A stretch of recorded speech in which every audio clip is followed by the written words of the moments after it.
Hey everybody, welcome to the channel. Michael Noland here, and tonight, you know what we're gonna do? We're gonna go ask Alice, because guess what? We're going down a rabbit hole, baby. Now, in my last video, I had covered the fact that, U2 was about ready to do a residency in Las Vegas, and of course, as soon as I got it out, they had already announced it. I had to put some information in the info bars that you occasionally see floating in front of me to cover that fact. But tonight, we're going to talk about the MSG Sphere, or the venue that U2 will be utilizing during their residency. Now, I've already covered what I felt about residencies, and you know what? I got a lot of comments from you guys that were great. Some of you even saying that, hey, listen, it may be a residency, but some of our rock icons of the past are getting older, and if it's easier for them to play at these places, and I can afford to see them, I'll still go. And kudos to all of you who feel that way. I understand that. And there's a part of me that even agrees. However, we also need to take into consideration the future of live music when we talk about these things, because as many of you have stated in the comments, these icons are getting quite a bit older, and it won't be too much longer before they have passed their way, right? So what do all of these residencies mean for the future of rock and roll? Now, we're going to cover all of that in just a few minutes. It's all tied in, folks, and it's pretty damn eye-opening when you take a second look, or a more microscopic look, at what's going on across the country. And, well, you know what? It's happening in England as well. Other countries are catching up fast. This appears to be the future of live performance. But first, I want to talk about U2 doing their residency there. I'm not going to question whether that's a right thing or a wrong thing. I've already covered that in my past video, haven't I? But I want to talk about the band as they are presenting themselves and what they're presenting in this brand new arena. You see, it's not quite U2, is it? Larry Mullins Jr. is not going to be there. He has some medical issues that are preventing him from touring. We've covered that in the past. I've already mentioned several times that he has mentioned that he doesn't foresee a time that he would tour again with U2. But what are they going to perform during this residency? They're going to perform Achtung Baby live in its entirety. Now, what's the problem? Well, for one thing, that album is, first of all, decades old. They're not presenting us with a damn bit of new music at all. But let's talk about that album, because there are classic albums I would just love to see played live in its entirety, and you know what? This is one of them, folks. But what is that album known for? One of the things it was strongly known for was its drumming. The drum textures, the patterns, how they were fit into the mix.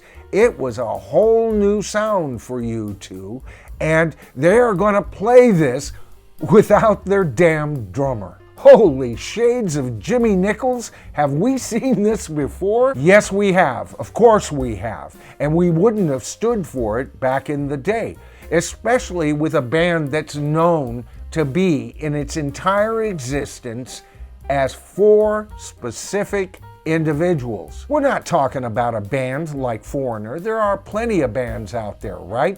They change their lineups like they change their socks. But there is an echelon of bands that wouldn't ever dare do it. The Beatles, of course, for one. The Police are only three individuals, replacing either one of those three individuals, and you do not have the Police. And the band who supplied us with the most exciting rock and roll, in my opinion, once the Police broke up, is of that echelon, right? So is this even U2 playing in front of us? Now, I want to get back to the MSG Sphere here. As a venue, it is a dome, an encapsulated dome, almost sitting there like a giant crystal ball. On the outside, there will be so many screens that they can make this thing practically disappear by displaying what's behind them. And the inside, once you're in, the entire dome on the inside is exactly the same. Now, when you take a look at pictures of this venue, what do you see?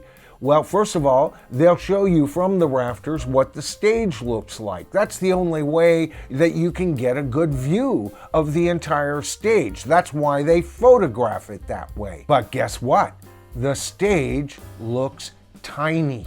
And guess who is going to look even tinier on that stage? So all of those screens, both outside and in, folks, and by the way, they're also mounted thousands of high-end speakers in this place, so the sound should be absolutely exquisite. But you know, that's the whole problem. You see, this place seats 17,000 people. Now, that's not an arena-sized amount of people, but that's a large damned venue, isn't it? And with all venues that seat anywhere near that capacity, it is the nosebleed people who never get to really, truly see the very people they came to see, except for on the screens, right? And when I took all of that into consideration, it all of a sudden hit me. Basically, these guys have built the world's largest television.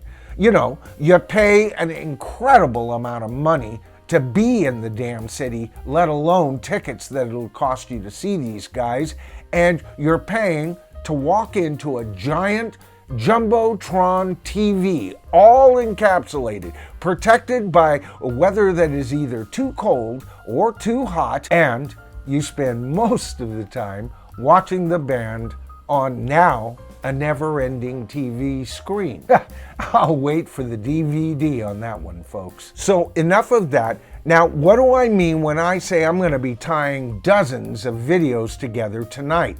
Well, by that I mean, first of all, we need to take a look at the name of this monstrosity, the MSG Sphere. MSG, folks, stands for Madison Square Gardens. The same place that Billy Joel has been holding residency for years. The same place that had John Sykes on their board, who was also on the board of Product Red, you know, Bono's company, in other words, U2's company, who later magically wound up as the new Rock and Roll Hall of Fame chairman of the board. Again, I say he is nothing more than a Jan Wenner. And by the way, as I've stated in the past, Jan Wenner and Bono are besties, with Jan Wenner claiming to call him in private B. Add an S to that and I would agree. Now, with corruption charges coming against Product Red, there's some smoke there, isn't there, folks? And you know what? Those corruption charges aren't coming from their political enemies here in the United States. They're coming from Africa. And on top of all of that, folks, Madison Square Gardens Entertainment has either opened up many other venues across the country, as they're doing here now on the basically West Coast, right? And many of them are set up for residencies. This is a purposeful changing of live music, if you ask me. Now, don't forget, Billy Joel, who is connected so well to this whole system here, right? He also wrote a note to John Sykes and suggested that Warren Zevon be put on the induction list. Don't tell me there isn't corruption here. Smoke with the Product Red, Billy Joel having inappropriate access to the Rock and Roll Hall of Fame, even though I think Warren Zevon is an excellent choice. But here's why I have always called these monkeys the Hollywood crowd. This is exactly how Hollywood works. And guess where Hollywood is? In LA, right? And on top of all of that, LA is quite a comfortable drive to Las Vegas, with half of the ownership belonging to the Sands there in Las Vegas, with obvious connections to LA. LA, New York, Las Vegas, the unholy triangle. Now, let's get back to this being a possible future for rock and roll. It is the future for live music. I have no doubt about that. But you know what, folks? In my mind, it's these last gasp residencies that are being used to ignite the fodder for the fire. We'll put the big logs on later. Let's just get the spark going. Now, why do I say that? Well, first of all, time ain't on our side in this particular case. These classic rock heroes are getting quite a bit older, and U2 isn't even first generation, and well, they're all grandpas now, aren't they? And this all leads to my central point of the video here. And I want to hear your comments in the comments section on what you think about this. These venues are using these older artists to ignite something. They have no interest in preserving rock and roll. And let me explain that. You see, Jan Wenner just recently wrote in his memoirs that rock and roll is dead, and he does not see it as ever recovering. And his sticky little fingers is all over this mess, along with a few others. Which begs the question, what are these venues going to be doing in the next 10 to 15, even 20 years, and along with new venues being built just like them? These venues will show you what sells, folks. And as far as the music that they're going to present, the single artists are the future right now. I mean, unless some major type of revolution happens in music, it seems like that seems to be the way of the future, right? So we're gonna get the inheritors of Madonna. We're gonna have people up there doing their dance numbers and their whatevers, and nothing will be live. They will be lip syncing, but you'll be hearing it on the best speakers possible, and you'll see every wrinkle on their face because they're all 50 feet tall now. Buy stock in Botox, people. No. These venues are the death of rock and roll, and once they're up and running, I wonder how many of the venues, I didn't have time to look it up, that Billy Joel is actually touring at this summer have connections to MSG Entertainment. But you know what? Just like I told every single Chinese restaurant back in the 70s, no MSG for me, please. And no MSG for me these days either. All right, folks, that's my video for tonight. You know what? If you enjoyed it, please give it a thumbs up. That does help the YouTube. That triggers the YouTube algorithm into suggesting these videos to a wider audience, and I appreciate every time you guys do that. And by the way, if you haven't subbed to the channel, we just hit 25,000 subscribers for the channel, folks. I mean, that blows me away. And by the way, that was my 10th goal for this channel, and I gave myself 3 years to get to this goal. This channel has accomplished that in less than a year and a half, and at about the exact same time that I turned this channel